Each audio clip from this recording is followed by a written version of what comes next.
The US government never liked citizenship by investment, and now it's pushing back in the most aggressive way ever. I'm going to give you the details and tell you what you need to know.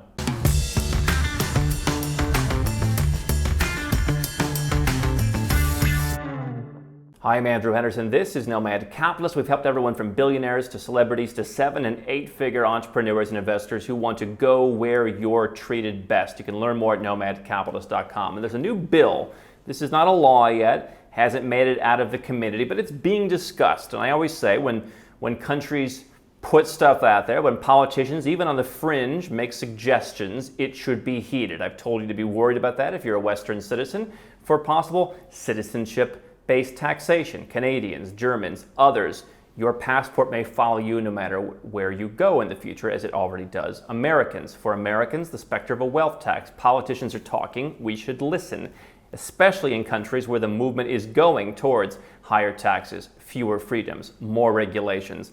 And so now you've got a couple of congresspeople. Representative Burgess Owens and Representative Steve Cohen are suggesting that the U.S. do a couple of different things towards citizenship by investment programs. You've seen citizenship by investment on our channel. You can go and watch all of our episodes on that.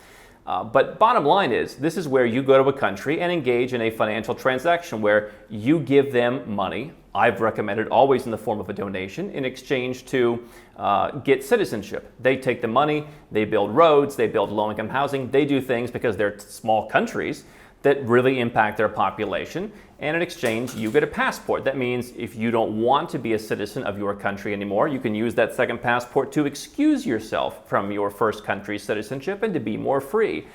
It can also be a backup plan. You can keep it in your back pocket, you can travel, you can do business, you can invest as the citizen of a second country. And nothing about this is about hiding. If you're a U.S. citizen, you're subject to all the rules and regulations of being a U.S. citizen. Let me make that clear. You go to a Swiss bank, I don't care if you have U.S. and 100 other passports, they don't want your business by and large. If there are things where they don't accept Americans, they may not accept a dual citizen American. But there are other opportunities in the cryptocurrency space where having a second passport can help. And again, it's a great insurance policy, even if you're not going to utilize it right away.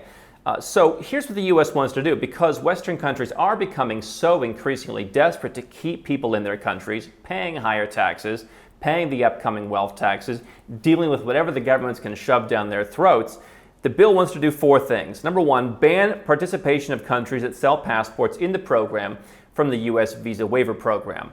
So this will not concern almost any of the countries that offer citizenship, Malta being the one exception. It has what's called an exceptional program. They don't want to call it citizenship by investment, but they have an exceptional program where you can become a citizen in about 18 months, which is a faster timeline, or slower timeline rather, than really any other citizenship program that would be called citizenship by investment. And so Malta gets lumped in, even though the timeline is kind of in the middle, but it's the fastest way to get access to a passport that is as good as any other passport you're going to get, gives you the right to live anywhere you want in the European Union. And of course, that's why the European government doesn't like it, because you can become Maltese and then go and live in Germany, live in Ireland, live in Spain, live in Portugal, live wherever you want, including in countries where you will have a hard time getting a residence permit as an investor. A country like Slovakia, for example, not as easy. They don't have such a streamlined program. If you want to live there, well, the Maltese citizenship helps you. So set aside what Europe doesn't like about it. What the U.S. doesn't want is people coming into its country. Forget the fact that if you've ever been rejected for a U.S. visa, forget the fact that if you're on sanctions lists, you're not eligible anyway. Plus, Malta rejects more than 1 in 4 people who apply for not being of good character or having other issues in their background.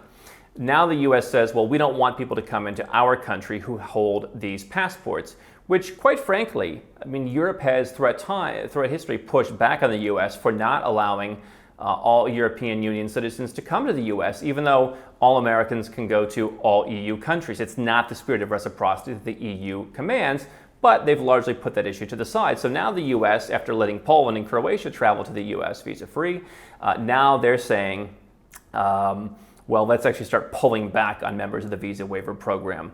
Is that going to work? We'll see. I'll cover that in a second. Number 2, mandate that the executive branch list publicly all countries with citizenship by investment or golden passport programs. Guys, nobody calls it golden passports. This is a creation of the media. Portugal and Spain had what was called a golden visa program years ago. Other countries designed programs called other things, but the media, who hates all rich people, thought it would be great to say golden passports, gold, gold, gold, gold, gold, and just use it as a catch-all for everything. Nobody's calling it a golden passport. It's citizenship by investment. Now, I don't know if they're talking about a golden visa program where you have to get on the same timeline as everybody else, but with lessened requirements to get citizenship. Portugal, there's no fast track in Portugal, but people call it a citizenship program. It's not. It's a residence program, and if you wait just as long as everyone else with easier requirements, you can become a citizen. Is that a golden passport? I don't know. Now, I don't know why this point number 2 matters, because I think the US government's pretty aware of which countries offer these schemes, right? I've always said if you go to most countries on earth with a St. Lucia passport, Antigua passport, whatever, they'll say, I have no idea where this country is. Are you on the list? Stamp. I had that experience flying through Germany a couple months ago where I had to use a St. Lucia passport for where I was going. And she's like, oh, I haven't heard of this country. Let me check the list. Check the list. St. Lucia. To a certain extent, I think Europe has been much more tempered about this. There are a few people in the European bureaucracy who don't like it, but Europe is, listen, especially Germany and Austria and countries like that, you're on the list or you're not. And so I was on the list. They never heard of the country. On we go. The US and a handful of other small countries, they do judge, I think. They do say, why do you need this passport? Why do you have this passport? But most countries really don't care. I promise you, if you go to any of the countries that we talk about with a citizenship by investment passport, they're barely going to bat an eyelash. You're either on the list or you're not. Number 3, direct the executive branch to cooperate with the UK and the EU to eliminate Schengen area visa-free travel for countries that sell passports. We talked about this once or twice a couple years ago, where eventually the US, which you can see they want to cancel any country that offers citizenship, what they consider citizenship by investment, they want to cancel access to the US. There's only one such country, all right? And so what is the next tool in their tool chest? Go and lean on Europe to say, well, you can't come anymore. Since the mid-2010s, you've seen all these Caribbean countries, including the 5 that offer citizenship by investment, get access to Europe. St. Kitts and Nevis had it before, but you've seen the other ones get signed on. And so that enabled them to say, hey, we have pretty good passports. You can go to Europe, you can go to Asia, you can go over Latin America. A Caribbean citizenship is a pretty good passport. So the US wants to go and lean on this. Now, here's where I do think there's 2 ways this can go. Number 1, some countries are just going to say, you know what, fine, we'll stop. Those countries are going to suffer internally, which I think should be a bigger topic of conversation, because the Western world is already shut down in many cases. They're offshore financial centers, offshore companies, offshore banking. This is how they made money. And when these countries left the UK back several decades ago, it was almost encouraged. Hey, all right, if that's what you have to do to make money for your small population of 50 or 100,000 people, hey, by all means, go out and do it. These countries didn't need that much money to run. They run on budgets that would be a postage stamp in the United States. And so the world said, go out and make money that way. And then they came in and said, no, that's not fair. All the do-gooders came in and said, no, this is unfair. And then they said, okay, we have this commodity, we have citizenship, and people in all kinds of situations all around the world, increasingly Westerners, but for a long time, Chinese, Russians, Middle Easterners, they didn't really trust their government, and they wanted to have an alternative. Now you see the whole world, rightfully so, doesn't trust their government, and everyone wants an alternative. But they had this citizenship that they could offer. And so now the idea is if the EU takes away their visa-free travel, that will be a punch to the gut. Number 1, some countries will simply capitulate, perhaps. So there may be some current programs that offer visa-free travel to Europe that in order to keep that for their people and for everyone who's already in the program might say, all right, you got us, we're going to go back to doing nothing, which means fewer options for you. I've told you the price never goes down in this industry, it almost always goes up, and you're going to have potentially fewer options. That might be the way they go. The other option is these countries lose visa-free access to the EU, and then the issue is if that's your only passport, which it shouldn't be, then you would have to go about getting a residence permit.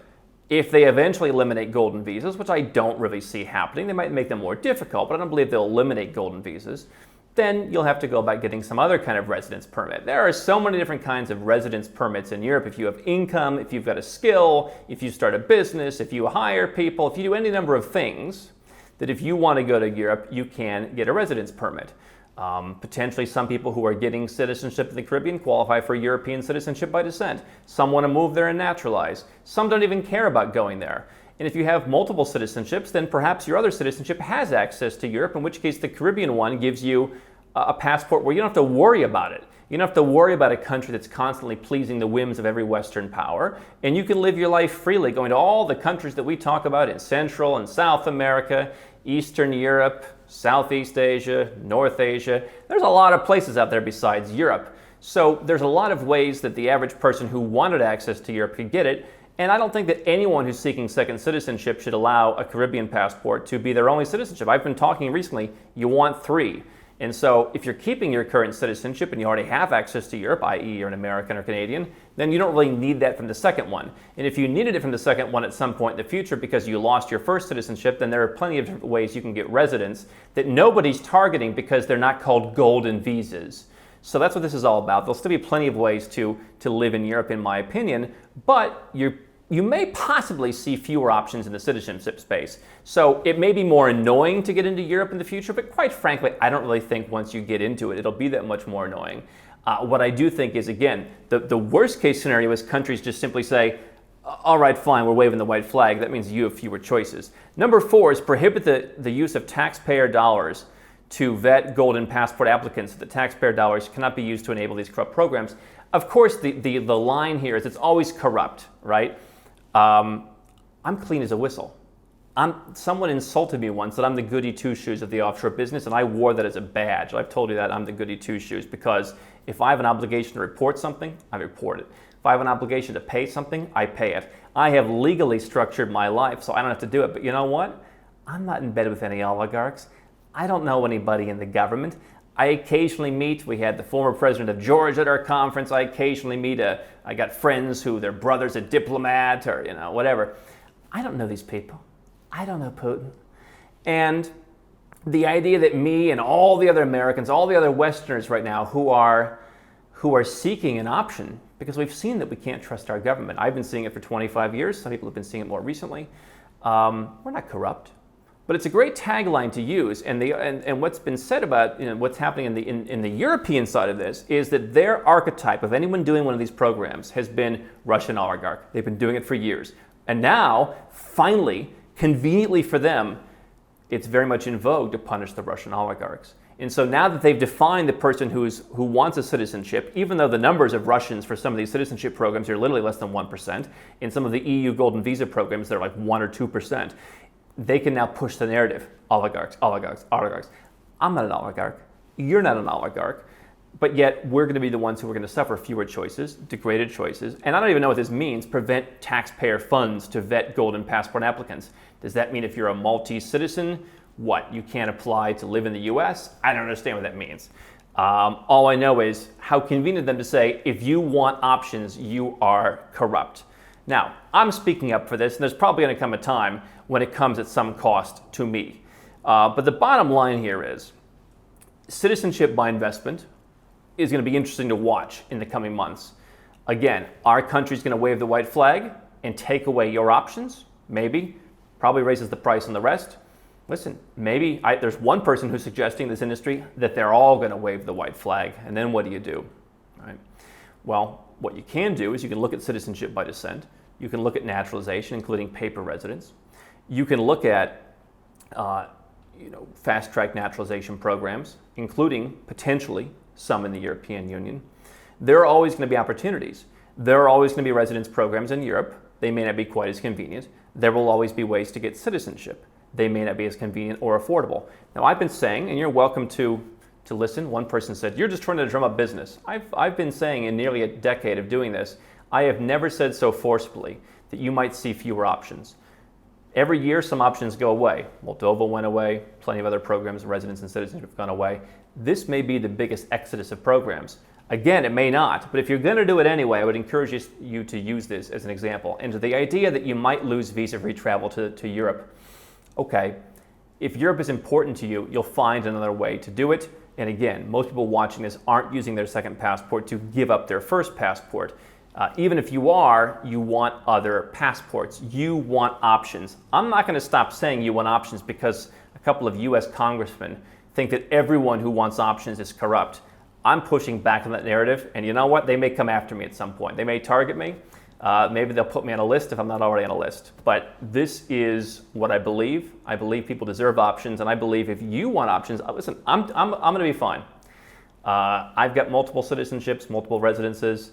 I'm doing well. If you want to continue having one citizenship, I'm okay with that also. But I believe this is going to be the biggest direct threat. If it doesn't happen immediately, it will play out over the next couple of years to limiting your options. Get it now, and if you lose the access to some country or some block of countries, you'll find other ways to get it back. What's important is that you're protected. Visa-free travel and how many countries you can visit was never really that important to me when I really discovered why citizenship is so powerful. You want citizenships that enable you to control your finances, control your freedom, control your family's future. And when people are getting so desperate that they want to come out and take away your options to engage in lawful commerce with other countries, that should be the warning sign that you need to do exactly that. Don't stop now. We've got well over 1,000 more videos here on YouTube for you to watch and learn how to go where you're treated best. And if you want to work with Nomad Capitalist personally, go to nomadcapitalist.com/apply, learn about our unique, tried and true process, garnered over years of experience, and learn how you can become our client.